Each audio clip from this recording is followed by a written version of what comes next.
Ese día no amanecí como madre, sino como sirvienta en mi propia casa. Mi hija me miró de arriba a abajo con esa sonrisa condescendiente que aprendió de su suegra y soltó, como quien pide un favor sin importancia. Mamá, ya que hoy te quedas en casa, podrías encargarte de lavar nuestras cosas. Lo dijo mientras se arreglaba el cabello, antes de salir con la otra mujer rumbo al salón de belleza. Yo me quedé de pie, con el balde en las manos, viendo cómo cerraban la puerta detrás de ellas. Sentí que mi corazón se encogía, porque no era la primera vez que me trataban como un estorbo. Pero esa mañana, algo dentro de mí se quebró. Mientras recogía las sábanas, con ese nudo en la garganta que solo conoce quien se sabe usada, algo extraño se deslizó al suelo. Era un teléfono escondido entre la ropa. Mi instinto me gritó que lo dejara ahí, que no era asunto mío.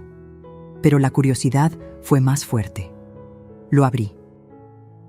Y lo que descubrí en esa pantalla no solo me hizo temblar, me cambió la vida para siempre. Nunca supe en qué momento mi voz comenzó a sonar bajito en esta casa.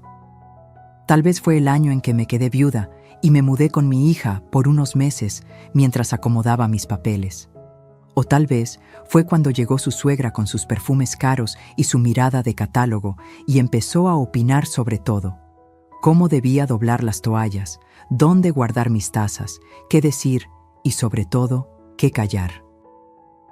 «No te preocupes, suegrita, aquí la cuidamos», decía ella, como si yo fuera una planta que había que regar de vez en cuando para que no se secara. Mi hija aprendió rápido esa escuela, la de sonreír, y detrás de la sonrisa, esconder el veneno. Aquella mañana, el sol entraba de lado por la ventana y dibujaba en el piso las sombras del tendedero. Yo estaba con las manos húmedas de jabón y el olor a suavizante me recordó a mi madre, que siempre decía que la dignidad también se plancha. Me repetí eso mientras mi hija me asignaba la tarea del día, como si repartiera turnos en una fábrica. «Mamá, ya que hoy te quedas en casa, podrías encargarte de lavar nuestras cosas». Lo dijo suave, musical, pero la música a veces es engaño. Por debajo, la melodía llevaba la letra de una orden. No respondí. A mi edad aprendí que a veces el silencio evita incendios, aunque a veces también los provoca. La vi salir con su suegra rumbo al salón. Escuché sus risas bajando la escalera, la puerta cerrándose, el eco del elevador tragándose su conversación. Me quedé en la cocina, con las tazas alineadas, preguntándome cuándo fue la última vez que ellas me preguntaron cómo me sentía o si necesitaba algo. Yo, que cuando mi hija era chica, vendía gelatinas afuera de la escuela para poder comprarle unos zapatos que no le lastimaran los pies. Yo, que contaba monedas para el gas y me inventaba recetas para que el frijol pareciera fiesta. ¿En qué momento me convertí en la que lava, la que cocina, la que estorba? Me puse a trabajar. Separé las sábanas, las camisetas, la ropa interior que aún olía a su perfume floral y respiré hondo para que la tristeza no se me subiera a los ojos. Fue entonces cuando escuché un golpe leve, un toc seco contra el piso. Miré hacia abajo y vi el teléfono, negro, con una mica agrietada en la esquina. No era el mío, claro. Yo todavía uso uno con letras grandes, de esos que te permiten leer sin lentes si estiras un poco el brazo. Este era más nuevo, más pesado, y tenía una funda con brillo que a mi hija le encantaba. Lo recogí como quien toma una víbora por el cuello, con el cuidado de no olvidar que muerde. Iba a dejarlo sobre la mesa, pero vibró en mi mano. Un mensaje entró y otro se adelantó detrás, como si tuviera prisa por llegar. Notificaciones que parpadeaban, una conversación abierta, el nombre de la suegra arriba, con un corazón rojo al lado. «Déjalo, Mercedes», me dije, «no es tuyo». Caminé 2 pasos, pero la curiosidad es un hilo que jala del fondo. Y cuando una mujer siente que algo no encaja, no hay santo que la detenga. Deslicé el dedo. La pantalla se encendió sin pedir clave. Ahí supe que no era el celular principal de mi hija. Parecía un aparato de batalla, un escondite, un doble fondo. Leí los últimos mensajes. Al principio palabras sueltas, papeles, firma, notario. Después, frases completas que me aflojaron las rodillas. Hay que apurarlo de la casa antes de diciembre. Que no se entere, tú dile que es un trámite del banco. Mi hermano ya habló con el señor del contrato. El corazón me retumbó en la nuca. La casa, mi casa. La que compré con 40 años de trabajo y cuentas exactas, donde cada ladrillo tiene mi nombre y el de mi difunto esposo grabado en silencio. Seguí leyendo, como quien sabe que lo que viene duele, pero igual no puede dejar de mirar. ¿Y si se pone difícil?, preguntaba mi hija. La respuesta de la suegra fue un puñal de hielo. Tú llórale tantito. Dile que la quieres, que es por su bien. A tu edad la gente ya no entiende bien los papeles. Hazte la loca y ya. Sentí que me faltó el aire. Me apoyé en el fregadero y conté hasta 10 para no venirme abajo. El jabón se me resbaló de las manos y cayó con un plop sordo dentro del balde. ¿A tu edad? Ese desprecio escrito, esa crueldad con maquillaje, esas letras que me despojaban de cerebro, de voluntad, de historia. Otro mensaje. De un número que reconocí de memoria. Mi hijo. ¿Cuándo se arregla lo del traspaso? Yo necesito los $3,000 para lo del carro. La suegra respondió, primero la firma del notario, luego se reparte. Ya dijimos $3,000 para ti, $2,500 para el salón y los arreglos, $1,200 para lo de la mudanza, lo demás para los trámites, lo demás. ¿Cuánto era lo demás de una casa que vale más que todo lo que he llorado? Me ardieron las manos. No por el jabón, sino por la impotencia. Mis propios hijos calculando mi techo con la frialdad de quien hace cuentas de supermercado. Cerré los ojos. Escuché mi respiración. No llores, Mercedes, me ordené. No frente a nadie, ni siquiera frente al jabón. Abrí el cajón donde guardo los guantes de hule. Los puse con una calma que no sentía. Mi abuela decía que cuando una mujer está por cruzar una tormenta, primero se peina. Yo, en cambio, me puse los guantes. Era mi manera de sujetar el temblor. Entonces vi la fotografía en el chat. Mi sala, mi sillón de flores, la repisa con los marcos dorados. Y un comentario. Hay que cambiar ese gusto antiguo. Cuando sea nuestra, tiramos todo. Nuestra. La palabra me chocó como puerta en la cara. Entendí en un segundo que la sonrisa de mi hija cada mañana venía afinada con el mismo diapasón que su suegra.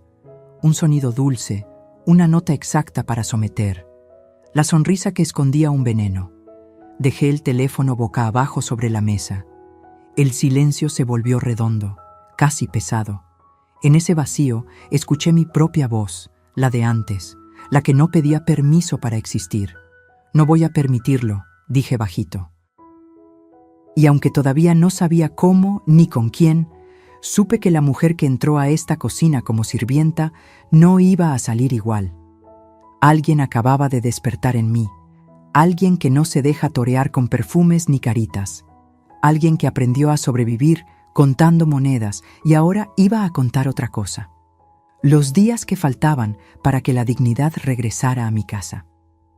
Dicen que las sábanas guardan los sueños de quienes duermen en ellas. Yo, en cambio, descubrí que también pueden ocultar pesadillas. Aquel día, mientras recogía los pliegues húmedos de la ropa, me sorprendió lo pesadas que estaban. No hablo del algodón ni del jabón. Hablo del peso invisible de los secretos que se esconden en los dobleces de una familia. Y yo estaba a punto de levantar el más terrible de todos. Me incliné para sacudir una funda de almohada cuando sentí algo duro, algo que no pertenecía ahí. Metí la mano entre la tela y tropecé con un rectángulo frío, el teléfono que ya había visto caer, ese aparato que parecía esperar el momento exacto para revelarse. Lo tomé, lo puse encima del montón y por un instante traté de convencerme de que no debía abrirlo otra vez. Pero el silencio de la casa era tan grande que parecía invitarme. Hazlo, descubre lo que se oculta entre nosotros. El reloj de pared marcaba las 11 y cada campanada me retumbaba en los huesos. Me senté en la cama, con las sábanas aún arrugadas, y volví a deslizar el dedo sobre la pantalla. Esta vez no fue un mensaje lo que me recibió, sino una galería de fotos. Mi sala, mi cocina, mi cuarto, todos retratados como si fueran escenarios listos para ser demolidos. En una de las imágenes, la suegra posaba de pie junto a mi alacena, señalando con el dedo un rincón donde yo guardo las cazuelas de barro. El texto debajo decía: «Aquí podemos poner el refrigerador nuevo. Lo viejo se tira». Lo viejo. Esa palabra me arañó el pecho, porque no hablaban solo de los trastes, hablaban de mí. Deslicé la pantalla y apareció un video. Mi hija, mi propia sangre, sentada frente a un escritorio con papeles. La escuché decir: «Si firmamos esto antes de diciembre, todo quedará a nuestro nombre. Mi mamá no se va a dar cuenta, piensa que solo es una autorización para el banco». El notario, invisible pero presente por su voz, respondió: «Con su firma basta. Ella es la dueña legítima, pero a su edad no cuestiona mucho. Usted guíela». Sentí que la cama me tragaba. No eran imaginaciones mías, era un plan estructurado, con cómplices, con pasos definidos. Y yo era la última en enterarme. El teléfono vibró de nuevo. Otro mensaje entró: «No olvides que la señora está sola. Su esposo ya no está para defenderla. Es más fácil así». Cerré los ojos. Vi el rostro de mi difunto esposo. Recordé su promesa de que jamás me faltaría nada. Llorar en ese instante habría sido una traición a su memoria, así que me contuve. El dolor no me doblegó. Se transformó en algo más duro, más frío, algo que empezaba a parecerse a la determinación. Tomé aire y me levanté. Caminé hasta el closet, donde aún guardo mi caja de recuerdos, papeles viejos, cartas amarillentas, escrituras dobladas con cuidado. La saqué y la puse junto al teléfono. Ahí estaban las pruebas de mi vida, el testimonio de que esta casa fue construida con sacrificio, con jornadas dobles, con noches de hambre. Esa caja no tenía pantallas, pero contenía más verdad que cualquier celular escondido. Entendí en ese instante que el enemigo no solo estaba dentro de mi familia, también estaba dentro de estas paredes, disfrazado de confianza. El resto del día lo pasé como un fantasma. Lavé, tendí, cociné, pero mi mente estaba en otra parte. Cada vez que veía las sábanas colgando en el tendedero, me parecía escuchar susurros. Aquí se esconde la mentira, aquí está la trampa. Cuando doblé la última prenda, ya había tomado una decisión. No confrontaría de inmediato. A veces, el que grita pierde. El verdadero poder está en quien observa en silencio, en quien sabe esperar el momento exacto para mover la pieza clave. Antes de que regresaran, volví a esconder el teléfono entre las sábanas, justo donde lo había encontrado. No quería levantar sospechas. Dejé todo limpio, la comida lista, el piso brillante. La casa olía a caldo de pollo y a suavizante, como si aquí no hubiera pasado nada. Pero dentro de mí, algo había cambiado para siempre. Ya no era la mujer que se dejaba usar, sino la que había descubierto el secreto enterrado. Y esa verdad, aunque pesaba tanto como un costal de sábanas mojadas, iba a convertirse en mi arma. No sé cuánto tiempo me quedé mirando ese teléfono apagado, como si todavía pudiera escuchar en él los ecos de las palabras que me habían dejado sin aliento. Podría haberlo dejado ahí, fingir que nada pasaba, como tantas madres hacen para no perder a sus hijos. Pero algo en mí se negaba. Cuando una mujer llega a cierta edad, descubre que el silencio también mata, que tragar humillaciones es un veneno lento, y yo ya estaba cansada de envenenarme sola. Volví a encenderlo. Esta vez, abrí las conversaciones completas. Lo primero que leí fue un diálogo entre mi hija y la suegra, escrito apenas la noche anterior. «Mañana le dices que lave, que se entretenga con algo. Así no sospecha. Claro, mamá, ella nunca pregunta. Mientras tenga comida y ropa, cree que todo está bien». Sentí un nudo en el estómago. ¿De verdad me veían así? como una criada satisfecha con un plato de sopa y una silla en la esquina? Cerré los ojos un instante, tratando de recordar la última vez que mi hija me abrazó con amor genuino. No pude. El recuerdo más cercano era un beso apurado en la frente, más frío que los $20 que me dejaba sobre la mesa cuando se acordaba de mis gastos. Seguí leyendo, y cada mensaje era un cuchillo. No olvides sacar las joyas del cofre. Dile que las prestaste para una boda. Sí, mañana lo hago. Total, ya ni se acuerda de lo que tiene. Mis joyas. Las que heredé de mi madre, las mismas que guardaba envueltas en un pañuelo bordado, con olor a naftalina y recuerdos. No eran solo piedras y metales, eran la historia de mi linaje, el único lujo que había sobrevivido a los años de trabajo y pobreza. Sentí que el suelo se me iba. Una cosa es que te usen, otra muy distinta es que te borren, pieza por pieza, como si no hubieras existido nunca. Y entonces apareció su nombre, el de mi hijo. Ese hijo que, pensé, aún podía salvarme con un poco de lealtad. La pantalla me mostró su mensaje con claridad cruel. ¿Ya consiguieron que firme? Yo necesito el dinero pronto. El carro no puede esperar. La respuesta de la suegra fue inmediata. Paciencia, mijo, todo a su tiempo. La vieja no sospecha nada. La vieja. No mamá, no señora, no doña Mercedes, solo la vieja. Tragué saliva, porque la palabra se me atoró como piedra en la garganta. Nunca imaginé que un hijo mío pudiera referirse a mí de esa manera. Y lo peor, no solo lo decía, lo aceptaba, lo normalizaba. Mi sangre, mi carne, conspirando contra mí como si yo fuera una carga desechable. El corazón me latía tan fuerte que pensé que los vecinos lo escucharían. Me levanté de golpe, caminé en círculos por la sala y tuve que apoyarme en la mesa para no caer. ¿Qué hice mal? Me pregunté 1000 veces.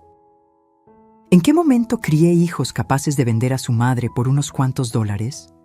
¿En qué esquina de la vida me equivoqué? ¿Que mi amor se transformó en moneda de cambio?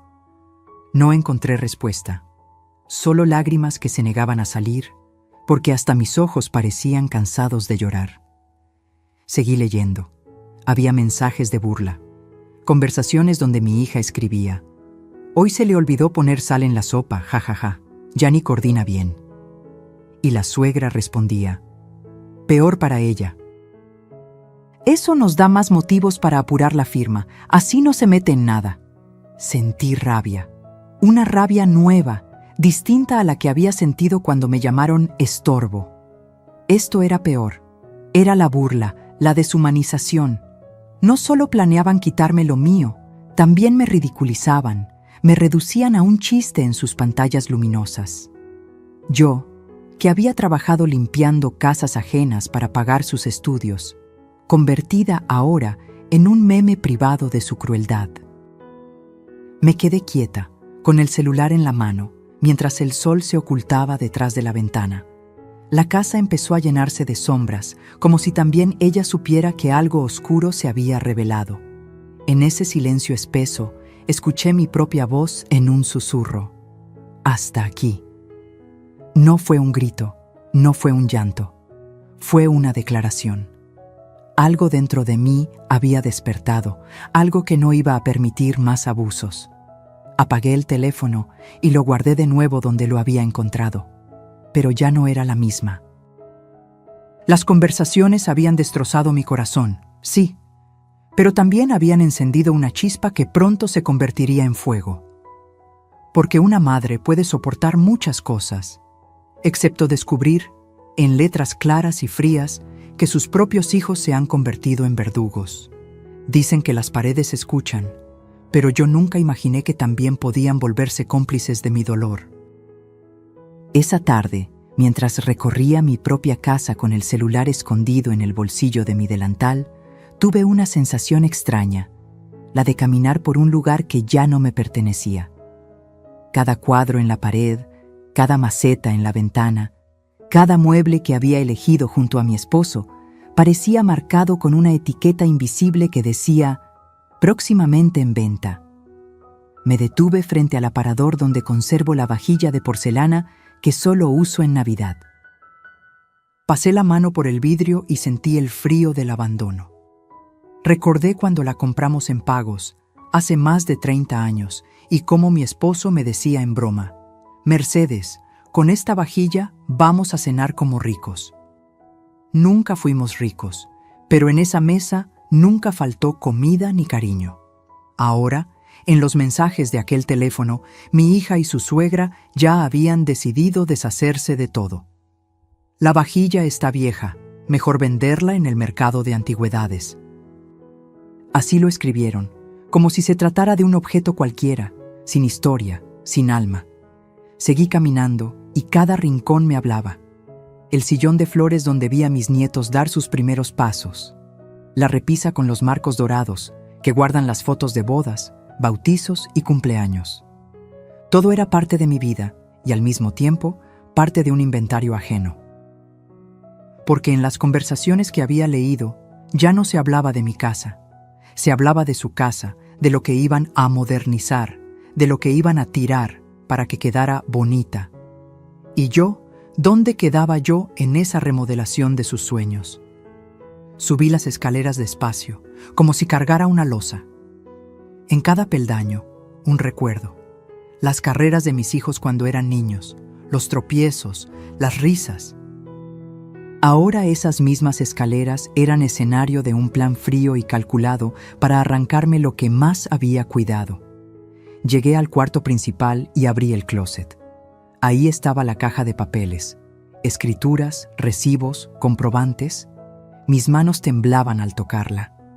Era como sostener el último bastión de mi dignidad. Pero al mismo tiempo me invadió el miedo. ¿Y si ya habían logrado avanzar trámites a mis espaldas? ¿Y si mi firma estaba falsificada en algún papel que aún no había visto? Me senté en la cama y abrí la caja. Ahí estaba la escritura original, con mi nombre y el de mi esposo, fechada hace más de 20 años. Leí cada línea como si fuera un salmo, como si esas letras pudieran protegerme de la traición que me rodeaba. Pero la tranquilidad duró poco.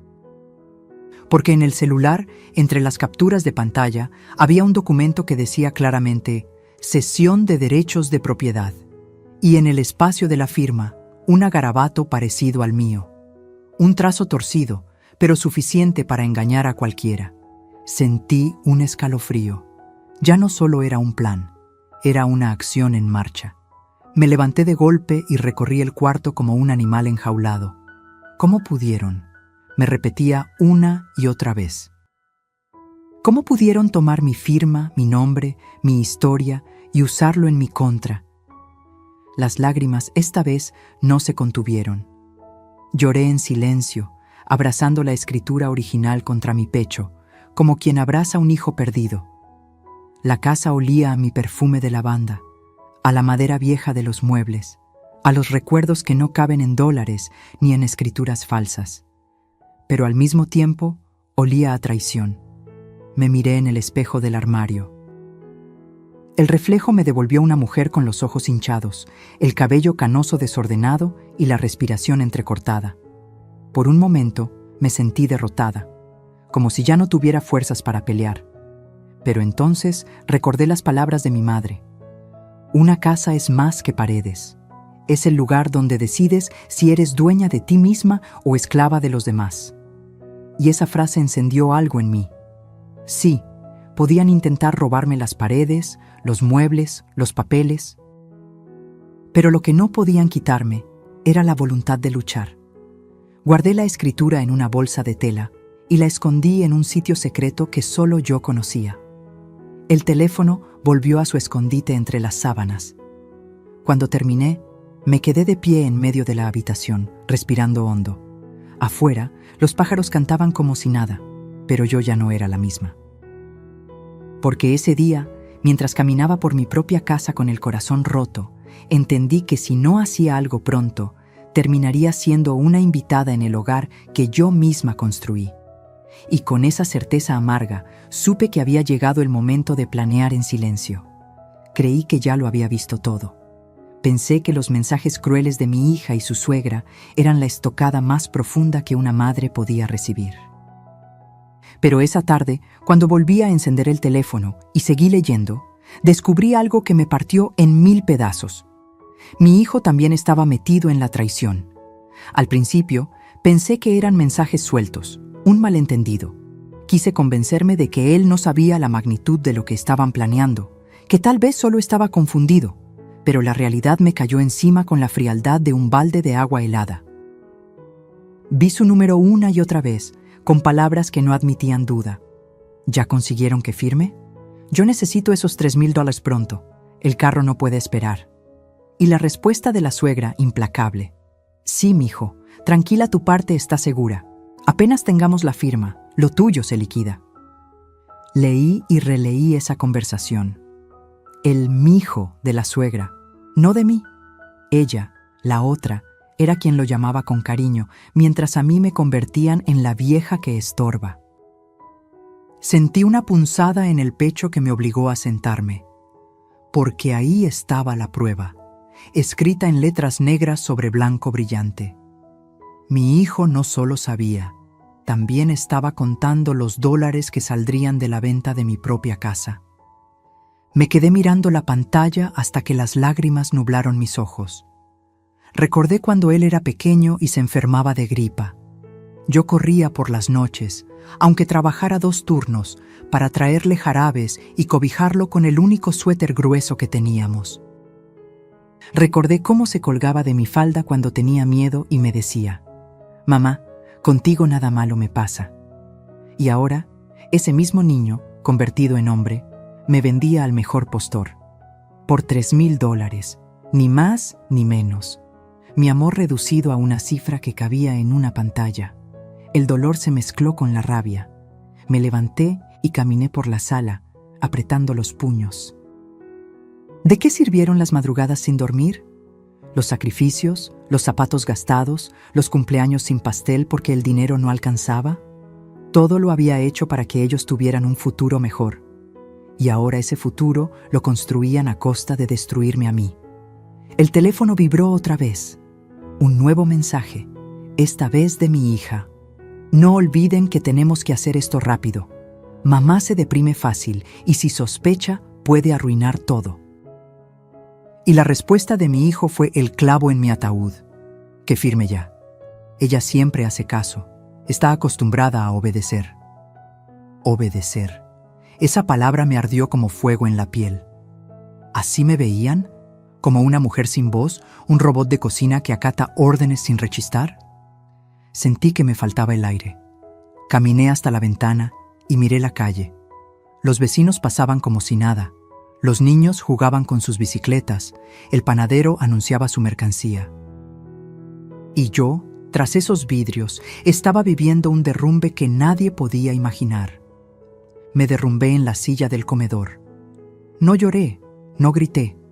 Solo me quedé ahí, con el celular en la mano, escuchando el eco de esas conversaciones que me habían arrancado hasta la última esperanza. Porque una cosa es que la vida te golpee, otra que los amigos te traicionen, pero que tus propios hijos te usen, te desprecien y se repartan lo tuyo como buitres. Eso no tiene nombre. Eso es el golpe más bajo que puede recibir una madre. Pero en medio de esa oscuridad, una chispa se encendió. Quizá porque toqué fondo, quizá porque ya no quedaba más que perder. Me miré en el reflejo del vidrio y vi a una mujer rota, sí, pero también a alguien que empezaba a despertar. Esa traición me arrancó las lágrimas, pero también me regaló una certeza. Ya no había vuelta atrás. Si ellos eran capaces de vender mi casa, yo era capaz de defenderla. Ese día lo entendí. No había peor dolor que descubrir que tu propia sangre conspira en tu contra. Pero también entendí que, a veces, la traición más amarga es la que te da la fuerza más grande. Y yo iba a necesitar toda la fuerza del mundo para lo que estaba por venir. Siempre he creído que el silencio es como un cuchillo de doble filo. Puede usarse para herir o para proteger. Durante muchos años, lo utilicé para callar mis dolores, para no incomodar, para que la paz aparente reinara en la casa, aunque por dentro me estuviera desmoronando. Pero esa tarde, después de leer todo lo que había leído, descubrí que el silencio también podía convertirse en mi mejor arma.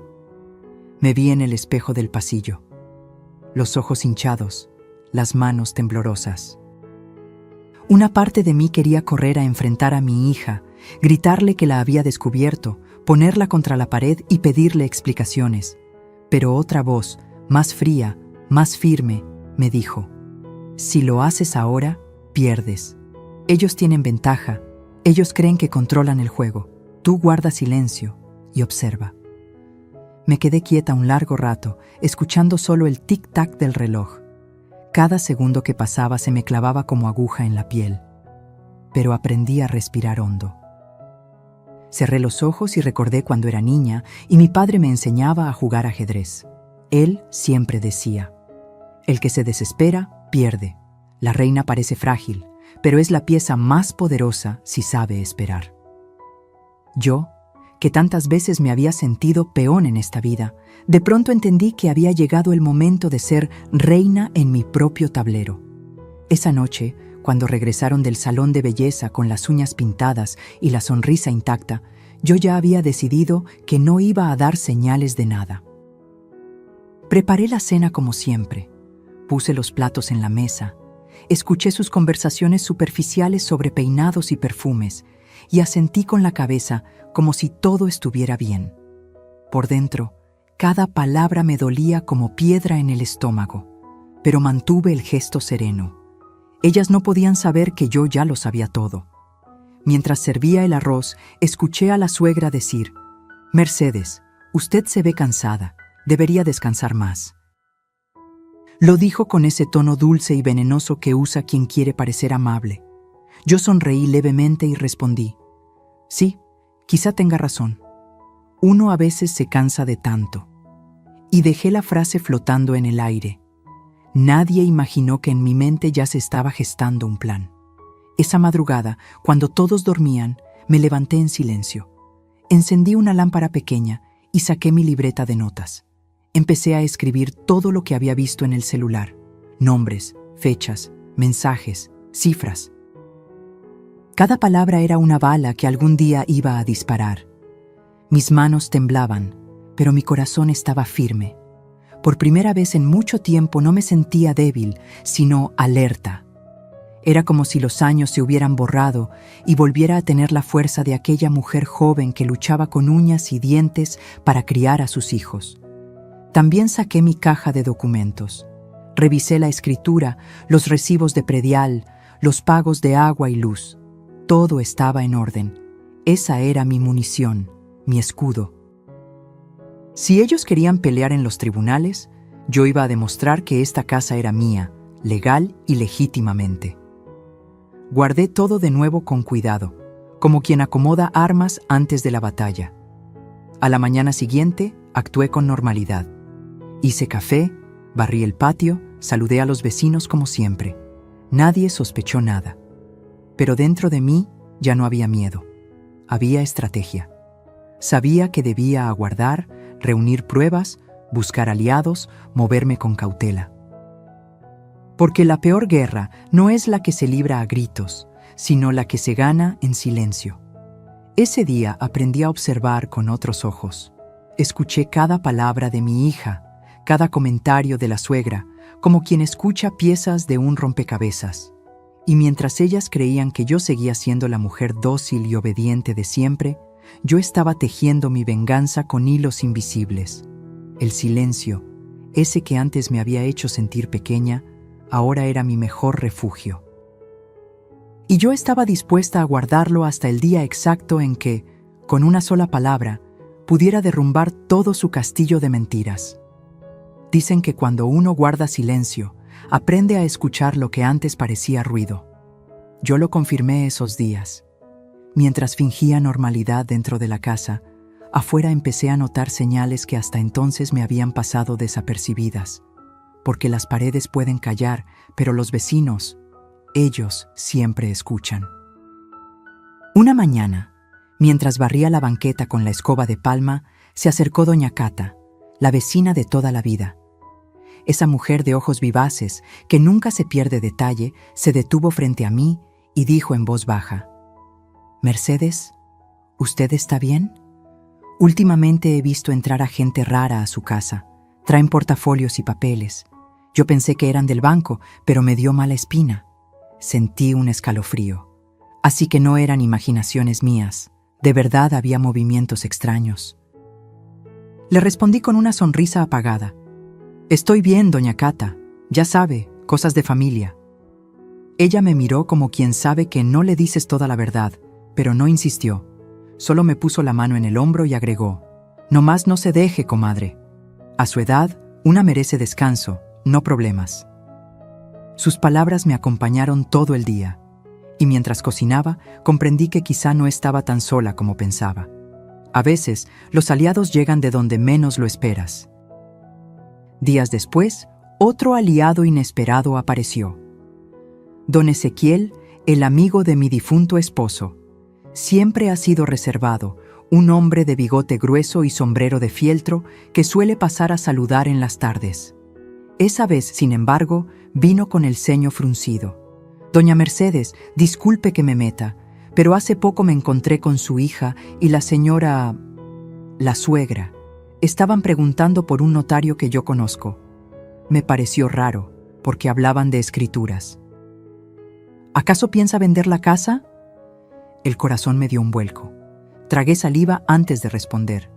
«No, don Ezequiel, yo no pienso vender nada». Él asintió despacio, como confirmando lo que sospechaba. «Entonces tenga cuidado. Esa gente no anda con juegos, y si necesita testigos de que aquí entran y salen papeles, yo con gusto le digo al juez lo que vi». Sus palabras fueron un bálsamo y un arma al mismo tiempo. No solo confirmaban mis sospechas, también me daban la certeza de que ya tenía un respaldo. Esa misma noche, mientras todos dormían, volví a sacar mi libreta y anoté: Testigo 1, doña Cata, vecina. Testigo 2, don Ezequiel, amigo de la familia. Escribí con letra firme, como quien graba un juramento. Ya no era solo una mujer herida, empezaba a convertirme en estratega. Los días siguientes me dediqué a escuchar.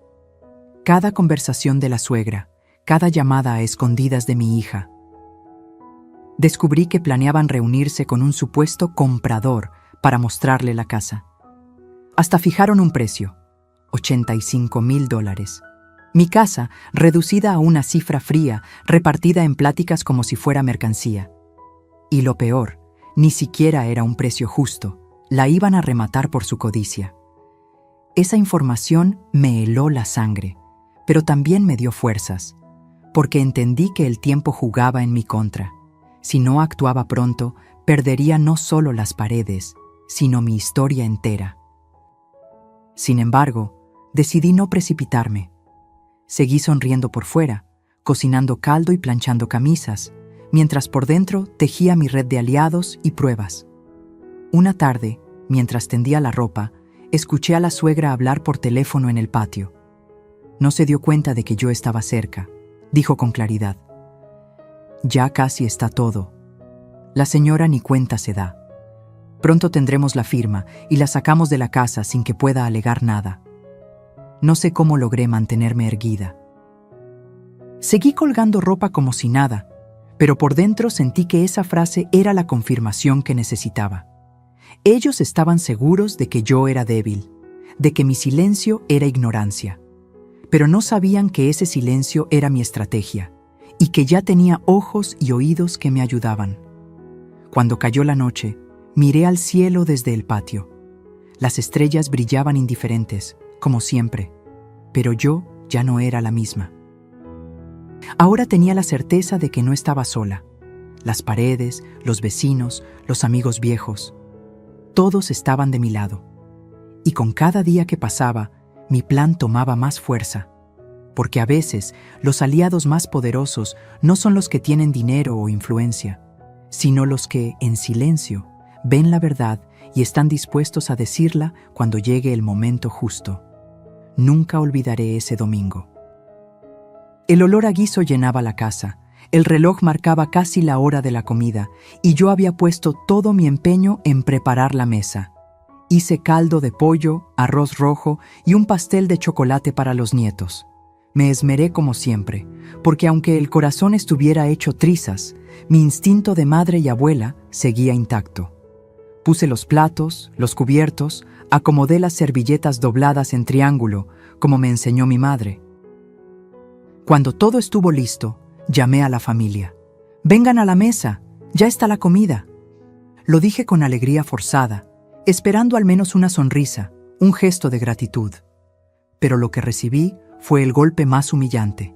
Mi hija bajó las escaleras con la suegra detrás y al ver la mesa frunció los labios.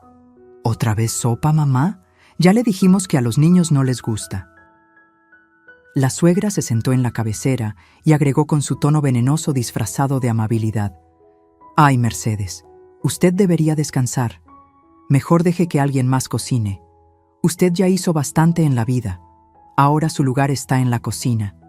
Pero para cosas sencillas, no para estas complicaciones». Me quedé helada. ¿Mi lugar estaba en la cocina?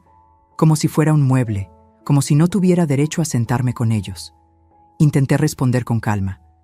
Yo solo quise preparar algo rico para todos. Pero mi hija, con esa sonrisa que ya conocía, dijo mientras se servía: «Mamá, entiende, cuando cocinas te tardas demasiado. Y además, a veces se te olvidan cosas. Mejor deja que nosotras nos encarguemos». Lo dijo frente a mis nietos, frente a todos. Sentí cómo la sangre me subía al rostro. No era solo una corrección, era una humillación pública.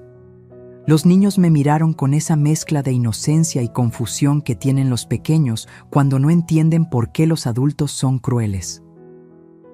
Yo, en silencio, me acerqué a la mesa.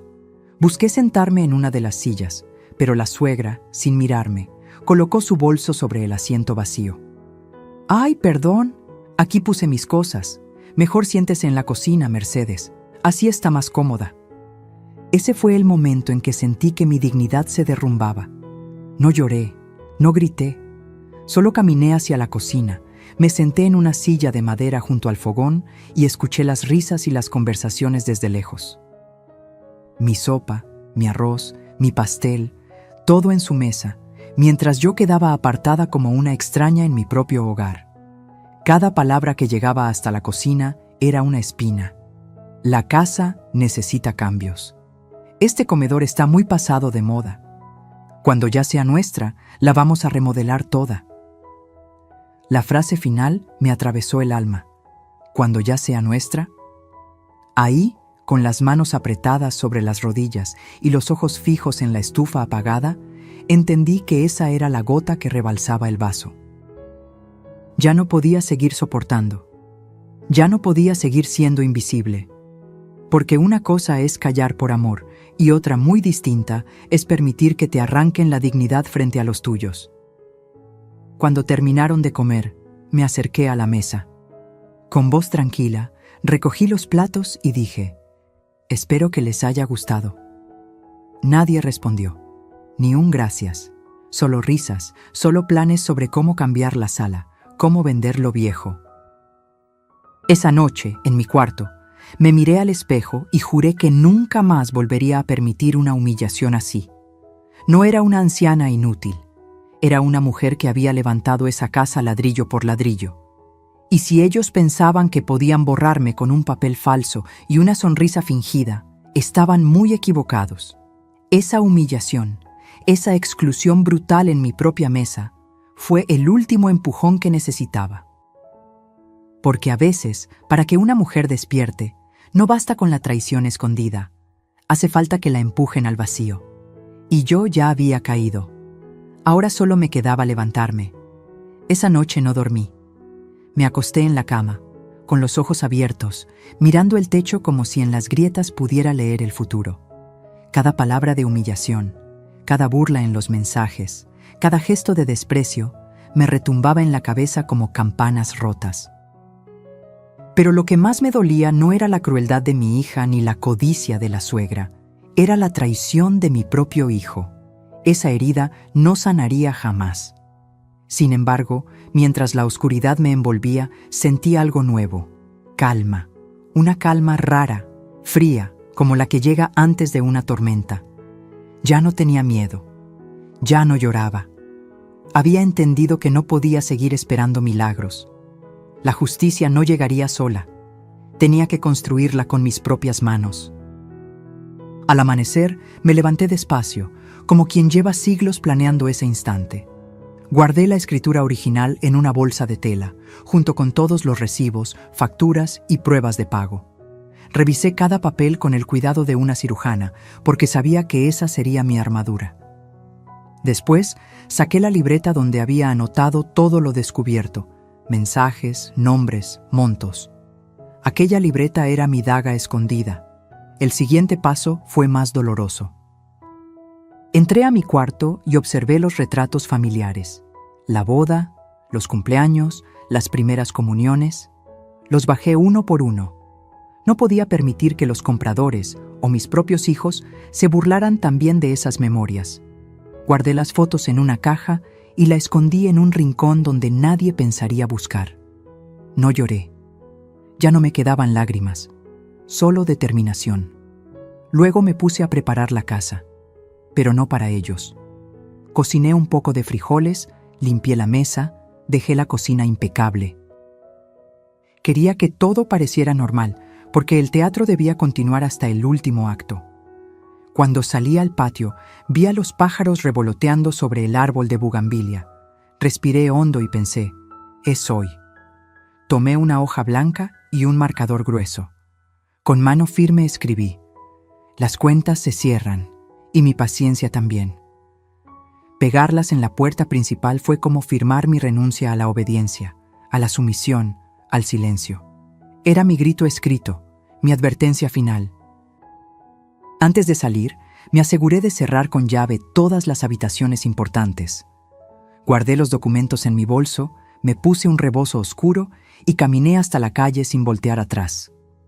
El aire fresco de la mañana me acarició la cara y sentí que, después de tanto tiempo, podía respirar libre. Mientras avanzaba, mis pasos resonaban fuertes sobre el pavimento. No tenía un destino claro, pero sabía que debía alejarme antes de que ellos regresaran. Mi corazón latía rápido, no de miedo, sino de fuerza, porque cada metro que me alejaba de esa casa era un metro ganado para mi dignidad. Me detuve en la esquina y miré hacia atrás. La bugambilia parecía despedirse de mí con sus flores moradas y en la puerta brillaba el papel con mi mensaje. Imaginé el momento en que mi hija, la suegra y mi hijo llegarían juntos, cargados de bolsas, risas y planes, y se toparían con la casa vacía, con la nota pegada como un cuchillo en la madera. Sentí una sonrisa crecer en mi rostro, una sonrisa distinta, no de sumisión, sino de victoria silenciosa. Caminé hasta la parada del autobús. La gente subía y bajaba como cualquier día. Nadie sabía que esa mujer con rebozo, de cabello canoso y pasos firmes, acababa de iniciar su revolución personal. Nadie imaginaba que dentro de ese bolso llevaba la prueba de toda una vida, la llave para recuperar no solo mi casa, sino mi respeto. En ese momento lo entendí. Mi paciencia había llegado a su límite, sí, pero mi fortaleza apenas estaba comenzando. Me escondí en la esquina de la calle, detrás del puesto de periódicos, con el rebozo cubriéndome la cabeza. No era cobardía, era estrategia. Quería ver con mis propios ojos el momento en que ellos regresaran y se enfrentaran a la verdad. Mis manos sudaban dentro del bolso donde guardaba los papeles y mi libreta, pero mi corazón latía con un ritmo distinto. Ya no era miedo, era una calma llena de poder. El reloj marcaba las 6 de la tarde cuando vi el auto estacionarse frente a la casa. Bajaron mi hija, la suegra y mi hijo, cargados de bolsas, con esa risa ruidosa que siempre traen después de gastar dinero que no tienen. La suegra fue la primera en notar que algo estaba raro. La puerta estaba cerrada con llave. ¿Por qué está así, si dejamos todo abierto?, dijo, frunciendo el ceño. Mi hija buscó en su bolso, sacó las llaves y trató de abrir, pero la cerradura no cedió. Yo sabía por qué. La había cambiado en la mañana, antes de salir. Vi cómo la frustración se apoderaba de su rostro. Esto no puede ser. ¿Qué hizo mi mamá? Entonces mi hijo se adelantó, empujó la puerta con fuerza, como si con su cuerpo pudiera obligar a la madera a obedecerle. Nada. La casa resistía. Fue en ese instante que la suegra notó el papel blanco pegado con cinta. Lo arrancó de un tirón y lo leyó en voz alta. Las cuentas se cierran, y mi paciencia también. El silencio que siguió fue más fuerte que cualquier grito. Vi cómo mi hija se quedó helada, con los labios entreabiertos. Mi hijo soltó una maldición y pateó la puerta. La suegra apretó el papel en su mano hasta arrugarlo, sus ojos brillaban de rabia. «Maldita vieja astuta, nos descubrió», escupió con veneno. Mi hija se llevó las manos a la cabeza. «No puede ser. ¿Dónde está? ¿A dónde se fue? ¿Qué vamos a hacer ahora?» Yo, desde mi escondite, observaba la escena como si mirara una obra de teatro. Era extraño. Durante meses me sentí pequeña, insignificante, una sombra en mi propia casa. Y ahora, al verlos desesperados, comprendí que el poder había cambiado de manos. Ellos eran los vulnerables, no yo. Mi hijo revisaba con el celular en la mano, llamando una y otra vez. El tono de llamada sonaba, pero yo lo tenía apagado y guardado lejos. La suegra gritaba órdenes. «¡Búscala! ¡No puede estar lejos! Seguro se llevó algo, seguro tiene los papeles». La desesperación los delataba. No estaban preocupados por mí, por mi bienestar. No. Lo único que les importaba eran los papeles, los dólares, la casa. Eso me confirmó lo que ya sabía. Su amor no existía. Era solo un disfraz que se había roto al primer empujón. En ese instante sentí algo que no había sentido en mucho tiempo: satisfacción. Como cuando después de años de abusos, por fin puedes decirte a ti misma: no me vencieron. Los vi caminar de un lado a otro, llamar a vecinos, tocar puertas, preguntar si me habían visto. Nadie supo responder. Doña Cata salió con su mandil y les dijo: «No sé dónde está doña Mercedes, pero sí la vi salir temprano con una bolsa y muy segura de sí misma».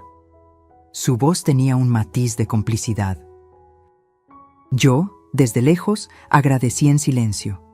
Finalmente, después de casi una hora de gritos y discusiones, se rindieron. La suegra, roja de coraje, arrugó el papel con mi mensaje y lo aventó al suelo. «Esto no se va a quedar así. Si ella piensa que ganó, está equivocada». Mi hija lloraba, repitiendo: «¿Qué vamos a hacer sin la firma? ¿Qué vamos a hacer?». Mi hijo, furioso, golpeó el cofre del carro y dijo: «Se fregó todo. Sin eso no hay dinero, no hay carro, no hay nada». Yo, con el corazón latiendo fuerte, di media vuelta y caminé despacio hacia la parada del autobús. Nadie me vio. Nadie sospechó que estuve ahí, presenciando cada gesto, cada palabra. Ese día confirmé que a veces la mejor victoria no es gritar ni golpear, sino dejar que tus enemigos se derrumben solos frente a la evidencia de que ya no tienen el control. Y yo lo había recuperado todo: mi silencio, mi estrategia, mi dignidad. Siempre dicen que la justicia tarda, pero llega. Yo aprendí que, a veces, hay que ayudarla a encontrar el camino. Después de dejar mi casa vacía y observar la desesperación de quienes me querían ver destruida, supe que era el momento de dar el siguiente paso. No bastaba con huir. Había que cerrar la herida con un golpe certero. Fui directamente a la notaría, donde aún conservaban copia de mis escrituras.